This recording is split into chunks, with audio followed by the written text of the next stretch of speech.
అందరికీ నమస్కారం. నా పేరు శ్రీనివాస్. మీరు చూస్తున్నారు Srinu social connect YouTube channel. Friends, ఒక మంచి టాపిక్‌తో మీ ముందుకైతే వచ్చా. ఒక్కొక్క లైక్ ఇచ్చి సపోర్ట్ అయితే చేయండి.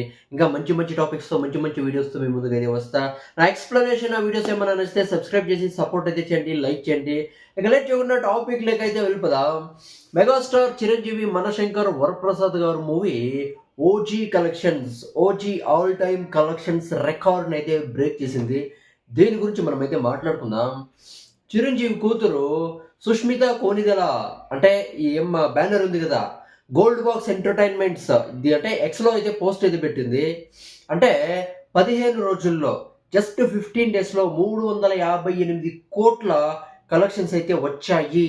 అంటే వరల్డ్ వైడ్ కలెక్షన్స్ 350 కోట్లు వచ్చాయి అని అయితే ఎక్స్లో పోస్ట్ అయితే పెట్టింది. ఇవి రియల్ కలెక్షన్స్ అని అయితే పోస్ట్ అయితే పెట్టింది. అంటే ఓజీ ఆల్ టైమ్ కలెక్షన్స్ వచ్చి 295 కోట్లు. ఓకేనా? ఈ 295 కోట్ల రూపాయలు అంటే ఓజీ ఆల్ టైమ్ కలెక్షన్స్‌ని మెగాస్టార్ చిరంజీవి మూవీ 'మనశంకర్ వరప్రసాద్' గారి మూవీ 15 డేస్‌లో రికార్డ్ బ్రేక్ చేసింది. ఆల్ టైమ్ ఇండస్ట్రీ హిట్‌గా అయితే నిలిచింది. ఈ కాలంలో ఒక ఫ్యామిలీ ఎంటర్‌టైన్‌మెంట్ మూవీ ఈ కాలంలో ఒక ఇండస్ట్రీ హిట్ కావాలంటే అంత ఈజీ అయితే ఉండదు. అవునా కదా? అది కాక 70 ఏళ్ల హీరో, అవునా కదా!